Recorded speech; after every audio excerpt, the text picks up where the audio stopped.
हवा में सड़न की गंध और टूटे हुए नागेश्वरी मंदिर के ऊपर खून जैसा लाल चांद। गांव के बुजुर्ग कहते थे, जब चांद लाल हो और कुत्ते रोए, समझ लो नागमणि जाग चुकी है। उस रात फिर वही हुआ। काव्या लगभग 18 वर्ष की एक गांव की साधारण लेकिन बेहद आकर्षक लड़की थी। काव्या स्वभाव से साहसी थी। रुको, यह प्यारा खरगोश मेरा है। डरो मत, मैं तुम्हें बचाऊंगी। सांप पीछे हटो। अब तुम सुरक्षित हो मेरे प्यारे दोस्त। लेकिन अंधविश्वासों पर कभी विश्वास नहीं करती थी। उस बरगद के पेड़ के नीचे भूत रहते हैं, रात में मत जाना। हाँ, मेरी दादी ने बताया था, वे पेड़ को पकड़ लेते हैं। ये सब अंधविश्वास है। पेड़ तो बस पेड़ है। गांव के प्राचीन मंदिर और उससे जुड़ी कहानियां उसे हमेशा रहस्यमयी लगती थी, पर वह उन्हें सिर्फ लोक कथाएं मानती थी। उसकी दादी अक्सर नागमणि की कहानी सुनाया करती थी। एक दिव्य मणि जिसकी रक्षा एक प्राचीन नाग करता है। काव्या इन बातों पर मुस्कुरा देती थी, लेकिन जब आधी रात को उसने फुसफुसाहट सुनी और मंदिर की दिशा में नीली रोशनी चमकी, तब पहली बार उसके भीतर भय ने जन्म लिया।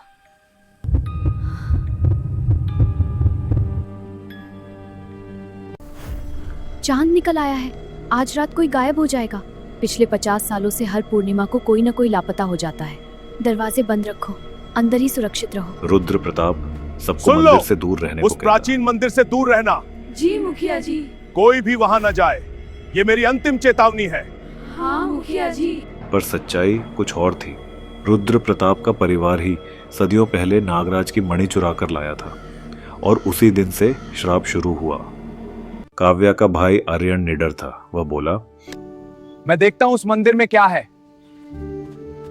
दोस्तों के साथ वह रात को जंगल पहुंचा। जंगल में कदम रखते ही पेड़ों से खून टपकने लगा।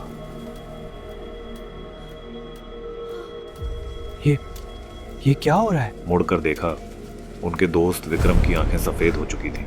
उसकी आवाज बदल चुकी थी। नागमणि हमारी है। और अगले ही पल उसका शरीर जमीन पर गिर पड़ा, मृत। बाकी सब भाग गए। मंदिर के अंदर टूटी मूर्तियों के बीच धुएं से एक आकृति उभरी। आधी स्त्री, आधी सर्प, नाग कन्या अमायरा। उसकी आंखों में आग थी। जिसने मणि ली उसका वंश खत्म होगा।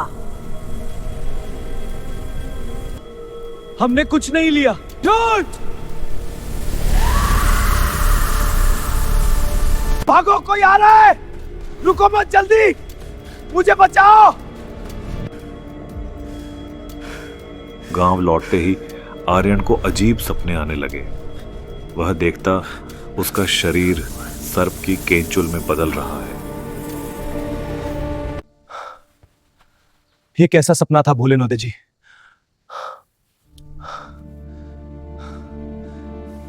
एक रात उसकी मां ने देखा, उसकी पीठ पर सांप के शल्क उगाए थे। मां रो पड़ी। रुद्र प्रताप ने सच कबूला। मेरे दादा ने मंदिर से मणि चुराई थी। वो शक्ति चाहते थे, पर नागराज ने पूरे वंश को श्राप दिया, जब तक मणि लौटेगी नहीं, हर पीढ़ी में कोई सर्प बनकर मरेगा। गांव में चीखें गूंजने लगी। हर घर में किसी न किसी को सर्प के सपने आने लगे। आज हम मणि वापस करेंगे। अचानक हवा काली हो गई। आसमान में बिजली कड़कने लगी। अमायरा प्रकट बहुत हुई। देर कर दी। धरती फट गई। सैकड़ों सर्प बाहर निकल आए। लोग भागने लगे। रुको, अगर बलि चाहिए तो मैं तैयार। नहीं भैया। क्यों तुम अपने आप को बलिदान के रूप में अर्पण करना चाहते? क्योंकि मेरी वंशावली ने यह गलती की है और अब इसे खत्म होना चाहिए। सिर्फ वही जो निस्वार्थ भाव से स्वीकार करे, श्राप को तोड़ सकेगा। अगर तुम्हें इन्हें लेना है तो मुझे भी ले लो। अचानक मणि फट गई। भीषण प्रकाश फैला। सभी सर्प राख बन गए। अमायरा का रूप बदलने लगा। मैं भी इस श्राप से बंधी थी। धीरे धीरे उसका सर्प रूप खत्म हुआ। मैं अब पूरी तरह से मुक्त हूँ। नागराज की आवाज आई, सच्चा बलिदान ही सबसे बड़ी शक्ति है। आर्यन और काव्या सुरक्षित थे। अमायरा गांव छोड़ते समय बोली, जब भी लाल चांद उगे हमें याद करना। और वह धुंध में विलीन हो गई। कहानी का संदेश लालच हमेशा विनाश लाता है। अगर हमारी कहानी पसंद आए तो लाइक कीजिए, सब्सक्राइब और कमेंट भी जरूर कीजिए और अपने दोस्तों के साथ शेयर करना मत भूलिएगा। धन्यवाद।